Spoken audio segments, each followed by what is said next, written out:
علیکم ویٹ کیسے ہیں آپ؟ ٹھیک ہے، امید کرتی ہوں آپ سب ٹھیک ہوں گے اور آپ کی دعاؤں سے میں بھی ٹھیک ہوں۔ اور میری یہ دعا ہے کہ میری ویڈیو دیکھنے والے جتنے بھی بہن اور بھائی اپنے گھروں میں خوش اور آباد رہیں۔ تو جی ویورس، آج ہم جو وظیفہ کریں گے آپ کے لیے، تو آپ سب کو بتائیں گے اس وظیفے کے بارے میں، آپ نے ضرور کرنا ہے۔ ہمارے حضرت محمد صلی اللہ علیہ وسلم کے پاس ایک شخص آیا اور کہنے لگا، یا حضرت محمد صلی اللہ علیہ وسلم، میری شادی کو بہت سال ہو گئے ہیں، میری اولاد نہیں ہے۔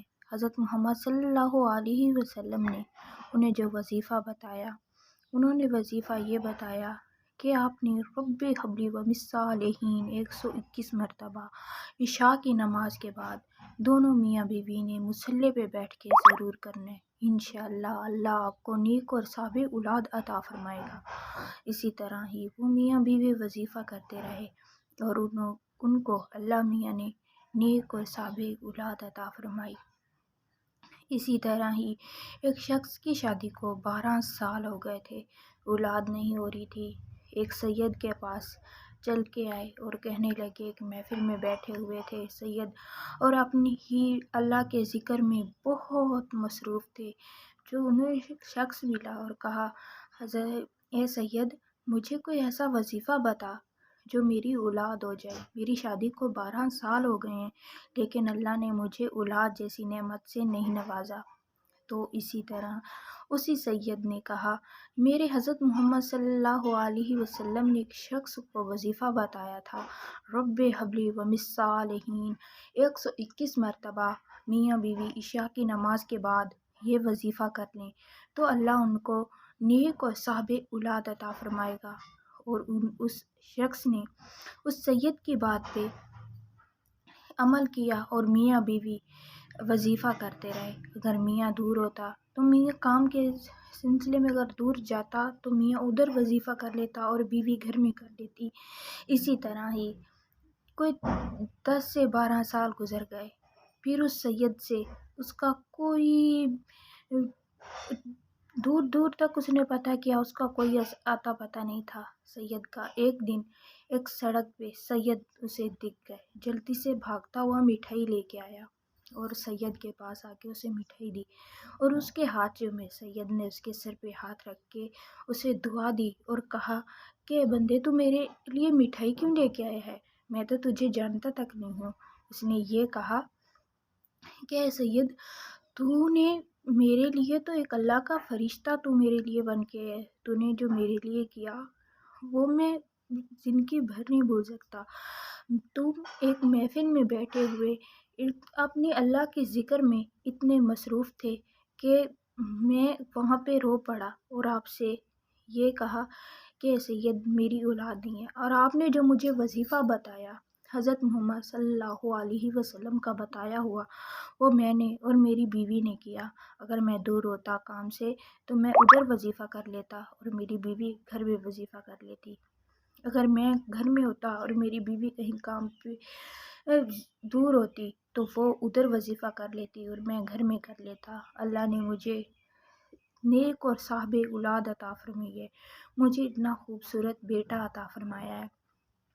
وہ سید بہت خوش ہوا کہ اے بندے، آج کل تو اس دور میں کوئی ایک دوسرے کو جانتا تک نہیں ہے۔ اگر ان کا کوئی جدی پشتی سید بھی ہے کسی بندے کا، تو وہ بھی سید کو دیکھ کے منہ پھیر لیتے ہیں، اور تو نے مجھے ایک سڑک پہ دیکھ کے میرے لیے مٹھائی لے کے آیا اور میرے ہاتھ چومے۔ اے بندے، میں تجھے دعا دیتا ہوں کہ اللہ کے سارے رنگ تجھے لگ جائیں۔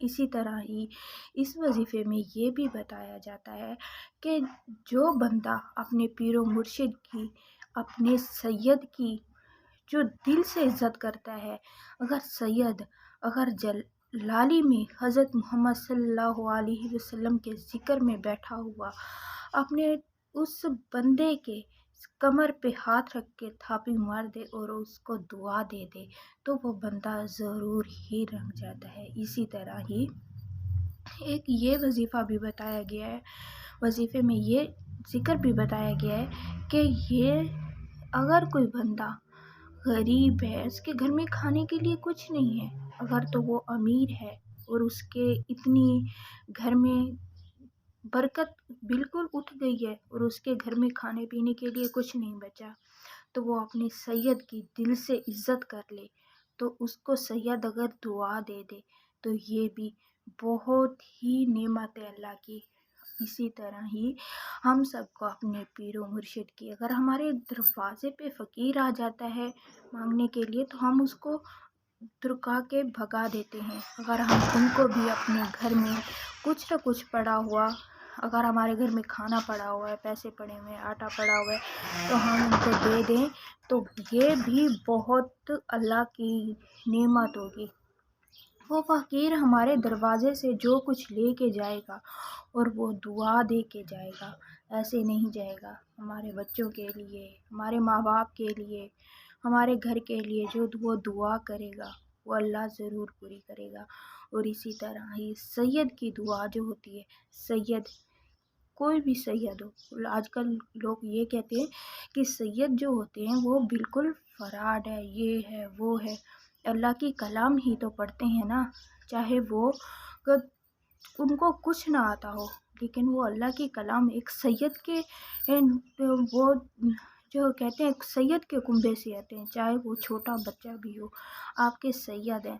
اگر آپ ان کی عزت دل سے کریں گے تو شاید اللہ بھی آپ پہ راضی ہو جائے۔ آج کل یہ دیکھا جاتا ہے کہ چاہے فقیر کو دیکھ کے، کسی سید کو دیکھ کے، کسی پیر کو دیکھ کے لوگ منہ پھیر لیتے ہیں اور یہ دل میں کہتے ہیں واہ یار یہ بھی ویلے ہر ویلے آ جاتے ہیں۔ تو اگر آپ لوگ کبھی بھی اپنے سید کی دل سے عزت کریں گے تو اللہ آپ کی ضرور جو بھی خواہش مراد ہوگی وہ ضرور پوری کرے گا۔ آپ کے گھر سے کبھی بھی نعمتیں برکتیں کبھی بھی نہیں جائیں گی۔ اسی طرح آپ جب روزانہ سونے سے پہلے آپ 21 مرتبہ، صرف 21 مرتبہ بسم اللہ الرحمن الرحیم پڑھ کے آیت الکرسی پڑھ لیں۔ اس کے بعد اول آخر درود شریف ضرور پڑھیں۔ آپ نے یہ درود شریف کا عمل، بسم اللہ الرحمن الرحیم کا عمل اور یہ آیت الکرسی کا عمل رات کو سونے سے پہلے ضرور کرنا ہے، اور دل میں جو خواہش رکھیں گے وہ ضرور پوری ہوگی۔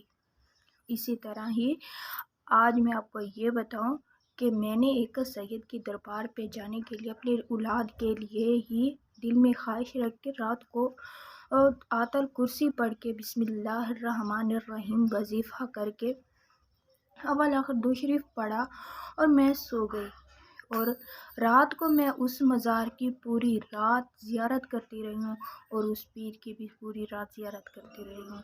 میں یہ سمجھتی ہوں کہ میں خوش نصیب ہوں جو میں نے آپ سب کو یہ وظیفہ بھی بتایا، اور میں نے جو خود وظیفہ کیا مجھے اس وظیفے کا اجر بھی ملا۔